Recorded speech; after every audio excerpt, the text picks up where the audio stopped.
Morning students, आज हम पाठ में अभ्यास प्रश्न करेंगे। अभ्यास प्रश्नों में आपका पहला प्रश्न है, रिक्त स्थानों की पूर्ति कीजिए। हमने समास के पाठ में सारा जान लिया है, तो उसके आधार पर ही आपके आज रिक्त स्थानों में उन्हीं प्रश्नों को पूछा जाएगा। पहला है आपका रिक्त स्थान, दो सार्थक शब्दों को जोड़कर खालिस्तान शब्द बनते हैं, तो यहाँ पर समस्त पद या सामासिक शब्द खालिस्तान में आएगा।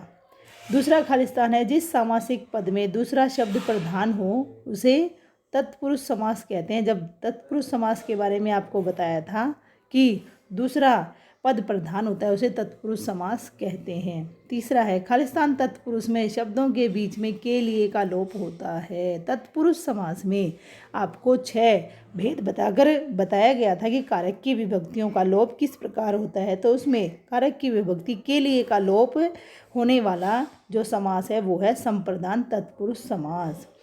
अगला है, विशेषण विशेष्य शब्दों को जोड़कर बनने वाला समास कर्मधारय है, जिसमें उपमान उपमेय संबंध के भी आपके समस्त पद बनाए जाते हैं। अगला है, द्वंद्व समास में दो शब्दों के बीच योजक चिन्ह लगा होता है। कल हमने इसी के बारे में पढ़ा था कि द्वंद्व समास क्या होता है। उसमें दोनों पद प्रधान होते हैं और जब समस्त पद बनाया जाता है तो योजक चिन्ह लगा दिया जाता है। अगला प्रश्न देखिए, दिए गए सामासिक पदों के सही विग्रह का चयन करना है। तो पहला शब्द है आपका स्वर्ग प्राप्त। ये तत्पुरुष समास का उदाहरण है। यहाँ पर स्वर्ग को प्राप्त जो विग्रह है वो सही होगा, स्वर्ग से प्राप्त गलत होगा। अगला है क्रमानुसार। क्रम के अनुसार भी तत्पुरुष समास का उदाहरण है आपका, और क्रम के लिए गलत होगा। अगला है त्रयंबकम। तो त्रयंबकम आता है 3 नेत्रों वाला, अर्थात शिव के लिए इस शब्द का प्रयोग होता है। ये आपका बहुव्रीहि समास का उदाहरण है, तो आपका 3 नंबर वाला गलत होगा।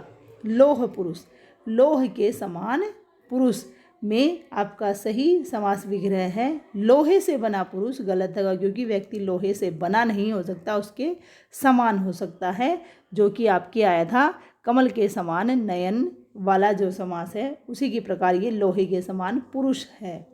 अगला है लोकनाथ। लोकों के नाथ या लोक का नाथ है जो, यहाँ पर सही होगा, और लोक के द्वारा नाथ है जो गलत विग्रह है।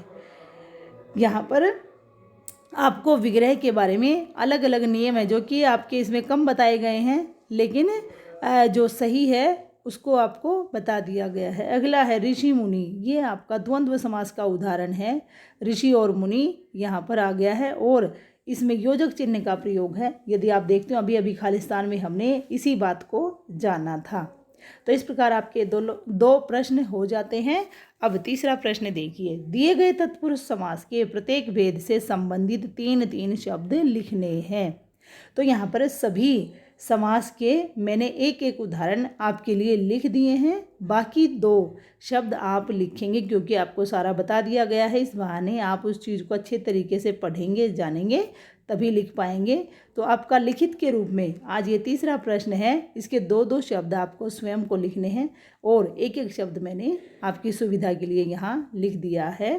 तो तीसरे प्रश्न का पहला देखिए, कर्म तत्पुरुष समास का यहाँ उदाहरण लिखना था आपको। तो इसका यश को प्राप्त होना था, जिसका कि समस्त पद यश प्राप्त बना है, और